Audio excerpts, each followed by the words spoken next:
Bonjour, voici une petite vidéo. Une des très bonnes joueuses sur le LPGA Tour. Pour moi, la plupart des amateurs, le plus gros problème que je vois en général, surtout si on n'est pas constant, si on frappe à terre, on tape la balle, on manque vraiment de consistance, c'est vraiment que la tête bouge trop. OK? Meilleure chose, si vous avez un miroir, regardez-vous devant le miroir, faites des lignes ou devant votre ombre. Si vous faites des élans de pratique, vous allez voir si la tête bouge. Fait qu'ici, on va regarder. OK, cette joueuse, partir son élan. Tu vois comment que la tête est restable tout le long de l'élan. Mais surtout dans l'élan arrière. C'est vraiment jusqu'à ici, là. Vous voyez, elle est restée complètement dans le cercle. Nicholas, c'est une des premières choses. Puis moi, si je commence à faire des mauvais contacts, la première chose que je vais passer, c'est de garder ma tête plus stable, de moins bouger la tête possible dans l'élan.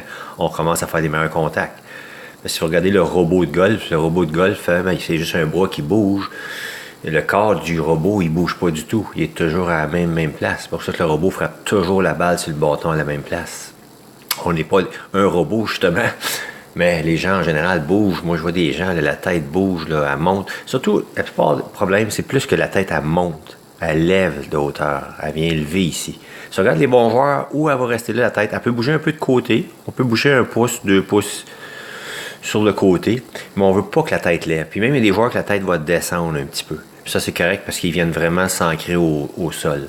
Mais on veut pas que la tête lève dans l'élan de golf. Puis c'est ce que je vois pour la plupart des amateurs qui ont vraiment plus de misère, qui sont pas constants. Ils peuvent jouer. Quelqu'un qui joue beaucoup va peut-être s'en tirer, mais il va toujours avoir de la misère à être très constant à cause qu'il y a beaucoup trop de mouvement dans la tête. Fait qu'on prend l'élan descendant maintenant. Vous voyez, la tête reste en arrière, elle descend un petit peu, elle reste en arrière, la tête reste en arrière. La balle à l'impact, ça c'est sûr que la tête, il faut qu'elle soit en arrière de la balle à l'impact pour avoir une belle grande extension. Regardez le bras avec le bâton gauche, fait une belle ligne, mais la tête reste toujours stable. Puis après que la balle est partie, la tête revient encore à la même place, puis là, elle va avancer. Puis ça, c'est bien correct. Ça n'a plus vraiment d'importance, là. Mais c'est vraiment dans l'élan arrière. Si on regarde l'élan arrière, comment est-ce qu'il n'y a pas de mouvement, comment est-ce qu'elle reste à la même place, beaucoup de chances qu'elle fasse de très, très bons contacts au golf. Je recommande, surtout au début de saison, de travailler là-dessus. Moins bouger la tête possible.